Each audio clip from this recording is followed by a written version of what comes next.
welcome back to my film and TV channel. We're all staying safe and well. We're going over to Germany today, so this is a dubbed one. So if you don't like dubbing, the dubbing's alright, it's okay on this one. Be subtitles available as well because we're going over to Netflix. A German science fiction television series released on streaming service Netflix on the 6th of February 2025. I'm recording this on the 7th of February 2025 after watching the 6 episodes. Not overly long, times 45 minutes. And it's simply called Cassandra. And Cassandra, an electronic domestic helper developed in the 70s, we'll talk about that, is re-employed when her family moves into a new house that has been unoccupied for 50 years. Yeah, it's a smart house. Not that smart, it's been unoccupied for 50 years, is it? It stars a lot of new faces to me. I didn't recognise too many of them. Lavinia Wilson, if any.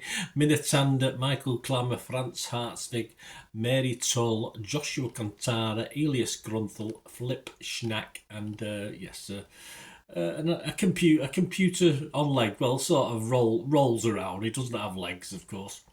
A 70s electronic helper. We didn't even have a ZX81 or BBC Acorn computer in those days, so I'm a bit confused as to where they get the 70s from. I mean, why couldn't they just gone for the 80s?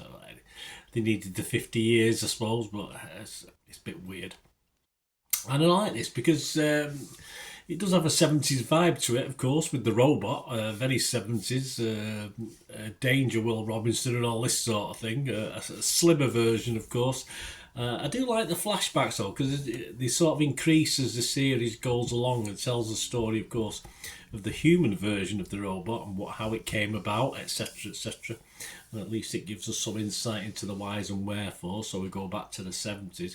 And then they introduce flashbacks to the 60s, but fortunately they actually put it on screen, so I could keep up with it. I was confused at first where we'd suddenly gone back a little bit further, but my poor old brain was struggling to cope.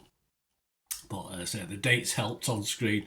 And again, it added to the story. As I say, they didn't overdo that at the start of the series. It sort of gradually increased as the series went on. It sort of worked. It worked pretty well. And there are some silly scenes in this. There definitely are. And there's some certain questions you can ask as to why a grown man can't take out, or even a grown woman, or even a child probably, can't take out a slim 5'6" robot that's wheeled around. But it's not like a Dalek. It's not got an exterminator gun. But I mean, if you brush over that, don't think too deeply about it. Actually, some quite dark moments in this that are quite good and sort of belay all the sort of criticism you have, because it sort of gets you a little bit tense at times, which is what you want from this sort of thing. I mean, never play hide and seek and hide in an oven. There you go. Never do that, children, because it could end up in disaster. But there you go. It's fun. It is daft. Of course, it is daft. But it's just a great afternoon binge watch. You don't have to think too much about it. As long as you watch the telly, make sure you know what date you're watching, what year you're looking at. There's been far more polished versions of chaotic robots in homes and on space stations, of course there has. But this is not a bad effort. This is okay. This is just fun. And there's not much out there critic-wise. We've just got 3 critics on Rotten Tomatoes. I'll read you all them because they're all positive. Chris Joyce from Movies and Munchies, if you go on their site. He said, the excitement and nervousness will have you on the edge of your seat. Oh, not all the time, no. While you can constantly look over your shoulder to ensure your smart devices aren't scheming behind you. Well, our smart devices play up, don't they? Chris gave it 4.5 out of 5. Archie Sengupta gave it 4 out of 5 from Leisure Bite website. Said Cassandra on Netflix is a thrilling ride from start to end and will give you goosebumps in spite of the tropes. Yeah, a bit over the top, I think, these. There's Kelsey Mattison from Collider website. Is she any kind? Well, she give it 8 out of 10. She says, fusing elements of sci-fi horror, psychological thriller, and women-focused family dramas of decades past, Cassandra is quieter than the company's films, but still a sleek, ambitious, limited series with plenty of meat on its bones. Yeah, I think Kelsey's about right then, but I think 8 out of 10 is still a little bit over the top for this. Internet Movie Database, not a lot. We had 0 reviews when I started watching this, but by the time I finished my 6 episodes, we've got to 187 people, so it's obviously gone up now. That's a code in the US, a police code, isn't it? 187. I've got a poster there for 187 for a film called 187. Anyway, I digress. 187 scores and reviews. And it's getting a 6.3 out of 10, which is fair enough, which is okay. I mean, probably 180 of those are crew members that were on the film that will give it a 10 out of 10 or something. Hey, who knows? But not bad at all. 6.3 from Internet Movie Database, so that's a good guide. As I say, it is a bit silly in parts, but don't worry about that. My scores, I'll be fresh on Rotten Tomatoes, I'm going to be positive on Metacritic, but I'm just going to give it my basic watchable score, because I can't forgive some of the silliness as well, and some of the why the hell didn't they do that and this sort of thing. But I'll give it a 6 out of 10. It's just good, friendly, family entertainment. Yeah, all right. There's a couple of darker moments. I certainly won't shy away from letting a to sort of say from 12 upwards watching this. Whatever you think of my sort of parenting, etc. But there you go.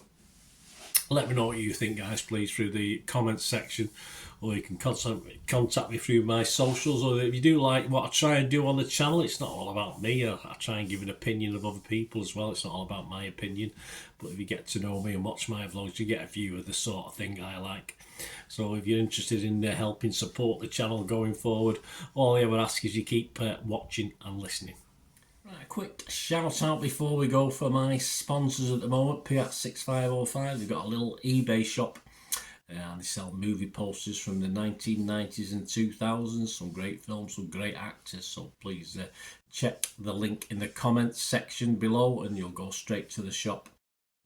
I dispatch everything between 24 and 48 hours, so if you see anything there, you want to order it, you can also mention my name. I mean, they are sponsoring me, so I do my little deal as well, so you can get 10% off if you buy anything. Just mention me, just say Bernard sent you, and they'll give you a 10% reduction on your order price. My thanks to P6505. If you're interested in sponsoring the channel yourselves, guys, supporting the channel by sponsorship, just let me know. My socials are on screen there, so just contact me about that and we can have a chat. Other ways to help me out, guys, if you watch the ads, if the ads on this YouTube ads, that helps in a very little way, but it all helps. Watch the pennies and pounds look after themselves, they say, don't they? Or the pennies or the 10p's look after themselves. But if you watch the ads or follow the links on the ads as well, that's always a nice way to support the channel. If you sort of hang on for it, I've done that. I watched other people's and followed the ads, just something I fancied, which does happen from time to time. Of course, you can support me by pushing that subscribe button as mentioned earlier, and that's of course pressing the button so you know when these vlogs are coming out. And of course, I'm always interested in your opinions, and of course, if you can give us a like, that'd be wonderful as well. So thanks for watching, guys. Hopefully I'll join you very, very soon with something else. Until we meet again, I'll never ask one thing, don't I? Please stay safe, everyone. Bye for now.